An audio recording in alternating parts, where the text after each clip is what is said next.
गांव के बाहरी इलाके में एक पुराना उजाड़ हवेली थी जिसे लोग काली हवेली के नाम से जानते थे।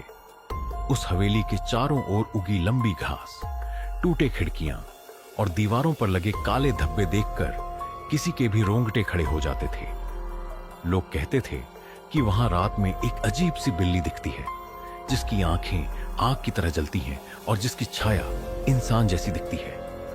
रवि और उसके दोस्त मोहन, सीमा और नील इस काली हवेली के रहस्य को जानने के लिए हमेशा उत्सुक रहते थे। रवि एक निडर लड़का था और वह किसी भी डरावनी कहानी पर यकीन नहीं करता था। एक दिन उसने दोस्तों के साथ मिलकर तय किया कि वे इस हवेली में रात बिताएंगे और पता करेंगे कि यह बिल्ली वाली कहानी सच है या महज एक अफवाह।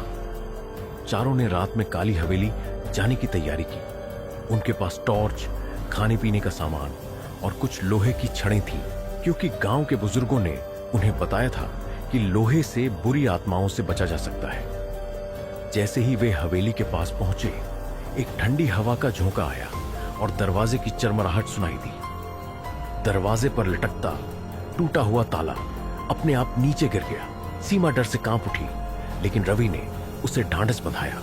हवेली के अंदर घुसते ही उन्हें चारों तरफ गाढ़ा अंधेरा और धूल ही धूल नजर आई। टॉर्च की रोशनी में उन्होंने देखा कि दीवारों पर अजीबोगरीब आकृतियां बनी हुई थीं।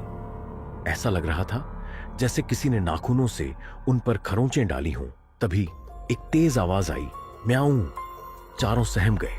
मोहन ने हिम्मत जुटाकर कहा, यह तो सिर्फ एक बिल्ली है, डरने की कोई बात नहीं। लेकिन जैसे ही उन्होंने आगे कदम बढ़ाया, वही आवाज और गूंजने लगी जैसे कि वह हर दिशा से आ रही हो। कमरे के एक कोने में उन्हें एक पुराना झूला दिखा जो धीरे धीरे हिल रहा था। उसके पास बैठी थी एक काली बिल्ली। उसकी आंखें लाल आग की तरह चमक रही थी। जैसे ही रवि ने उसे छूने की कोशिश की, वह बिल्ली अचानक हवा में गायब हो गई। सीमा ने डरते हुए कहा, यह कोई साधारण बिल्ली नहीं है, हमें यहां से वापस चलना चाहिए। लेकिन रवि ने मना कर दिया। उसने कहा, हम सच का पता लगाए बिना नहीं जाएंगे। आगे बढ़ते हुए उन्हें एक पुरानी अलमारी दिखी। जब रवि ने उसका दरवाजा खोला तो अंदर से एक मरा हुआ कबूतर गिरा। उसकी आंखें फटी हुई थीं और खून से सनी हुई थीं। तभी दीवार पर बने एक पुराने आईने में उन्होंने उस काली बिल्ली को देखा। इस बार उसकी छाया इंसान जैसी थी। वह आईने से बाहर निकलने की कोशिश कर रही थी। मोहन ने डरते हुए कहा, यह जगह श्रापित है, हमें यहां से भाग जाना चाहिए। लेकिन रवि ने आईने की ओर कदम बढ़ाया। तभी एक भयानक चीख सुनाई दी और बिल्ली आईने से बाहर निकलकर उन पर झपट पड़ी। बिल्ली ने नील के पैर पर पंजा मारा, जिससे वह जोर से चीख पड़ा। उसका खून फर्श पर गिरने लगा। बाकी दोस्तों ने किसी तरह नील को खींचकर दूसरे कमरे में ले जाने की कोशिश की, लेकिन दरवाजा अपने आप बंद हो गया। अब वे उसी कमरे में फंसे थे जहां बिल्ली थी। सीमा ने कांपते हुए कहा, यह कोई साधारण बिल्ली नहीं है, यह कोई आत्मा है जो बदला लेना चाहती है। तभी एक पुरानी किताब फर्श पर गिरी। जब मोहन ने उसे उठाया तो उसमें लिखा था, यह हवेली कभी एक तांत्रिक की थी। उसने यहां बुरी आत्माओं को बुलाने के लिए काली पूजा की थी, लेकिन पूजा के दौरान उसकी आत्मा एक बिल्ली में कैद हो गई। अब वह हर उस इंसान को मार डालती है जो इस हवेली में कदम रखता है। अचानक टॉर्च की रोशनी बुझ गई। चारों तरफ अंधेरा छा गया। बिल्ली की आंखें फिर से चमकने लगीं। अब वह धीरे धीरे उनकी ओर बढ़ रही थी।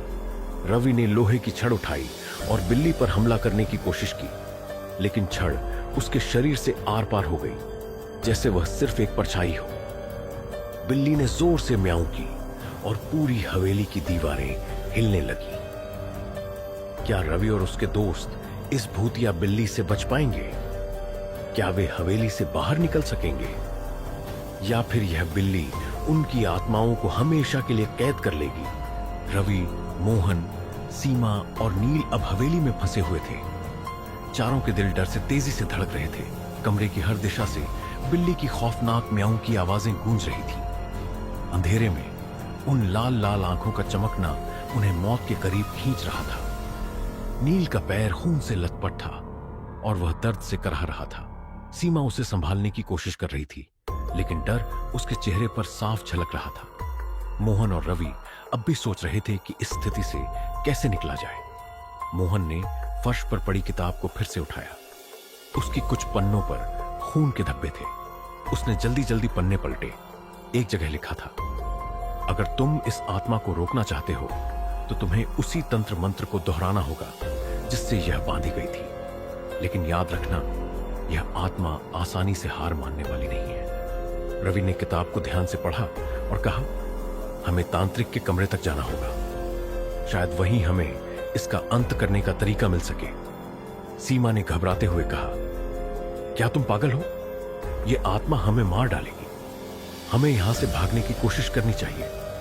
लेकिन रवि ने दृढ़ता से कहा, भागने का कोई रास्ता नहीं है, हमें इसका सामना करना होगा। चारों ने कमरे से बाहर निकलने की कोशिश की।